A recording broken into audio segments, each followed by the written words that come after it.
ये हमको देख करके हंसते। अब उनकी समझ में ना आवे कि हम खुद ही हंस रहे हैं।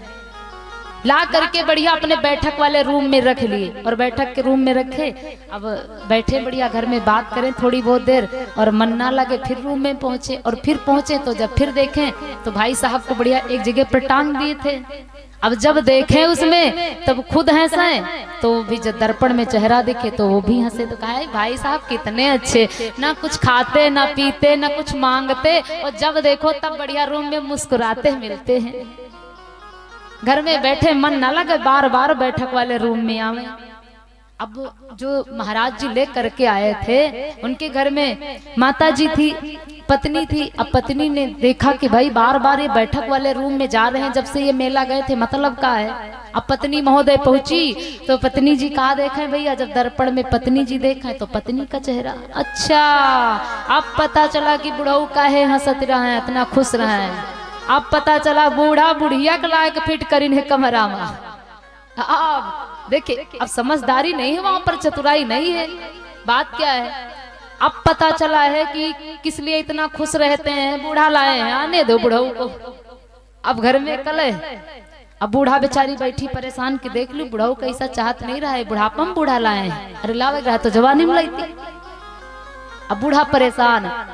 अब घर में बहुरिया थी, देखा कि अम्मा बड़ी परेशान है। बहुरिया दौड़ करके का हुआ अम्मा, तो कहा रे हुआ का, कुछ नहीं हुआ। बूढ़ा सोचा अरे दादा बताई तो घर का बेइज्जती हुई जी, बहुरिया है कैसे बताई। अब बहुरिया कहे चलो कोई बात नहीं है।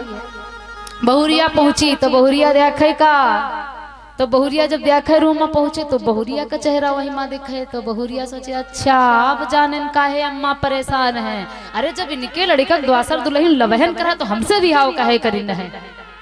अब वो उनसे ज्यादा परेशान। अब जब वो उनसे ज्यादा परेशान, बूढ़ा अपना करवावे और बहुरिया बैठे अपना करवावे। वही न जाने उनके बात, वही न जाने उनके बात। अब सब रो में। तब तक जो महोदय जी भैया जी थे, उनका जो लड़का था वो थोड़ा समझदार था, वो पढ़ा लिखा था। कई घर में ऐसा होता मम्मी पापा नहीं पढ़े हैं, देवी जी नहीं पढ़े हैं, लेकिन उनका जो लड़का होता वो पढ़ा होता, चतुर होता। तो भैया जी पढ़े लिखे थे, थोड़ा सामाजिक ज्ञान था उनको। तो जब वो आए तो देखे का घर में पत्नी उधर नाराज, मम्मी जी उधर नाराज। अब भैया के कुछ समझ में ना आए। और पिताश्री कहीं घूमने गए थे। अब जब पिताजी घूमने गए थे, भैया जी आ गए तो देखा कि सब लोग परेशान। तो कहा काहे के लिए घर में इतनी उदासी। पत्नी ने कहा उदासी, उदासी पूछा थे, तुमका नहीं पता है कि काहे उदास। अब बेचारा जब जानने नहीं तो उनका चाहे जो समझाओ। पत्नी कहे लाग यू बताओ, जब तुमका द्वासर लवहेक रहा है तो बिहाव काहे करे।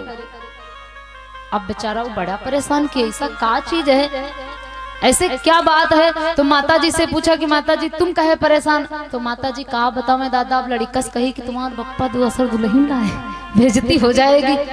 लड़का भी बेचारा कुछ नहीं बोले। और जब बोले नहीं तो आखिर बात क्या है। तो उसकी देवी ने कहा बात यह है, पहले चलो तुम कमरा में तब तुमका हम बताई बात का। चलो तो अब जब महोदय जी साथ में आए तो देखे का लगा था दर्पण। पत्नी ने जब देखा तो कहा देखो ना तुम कहीं का लायक रखे हो, तो कहा कह रहे हो। तो भैया जी ने देखा तो क्या देखा, वो तो दर्पण था। अरे भैया जी ने कहा ये दर्पण है भैया, समझो इसमें जो देखोगी वही दिखेगा। ये अब देखिए हम देख रहे हैं तो हमारा चेहरा नहीं दिख, जब दोनों लोग एक साथ में देखे तब जाकर के संतुष्ट हुआ कि ये दर्पण है। तो समझदारी जीवन में बहुत जरूरी है, चतुराई बहुत जरूरी है। जैसे कि जयंत इतना चालाक था, पाँव कट जाता चल पाता बेचारा।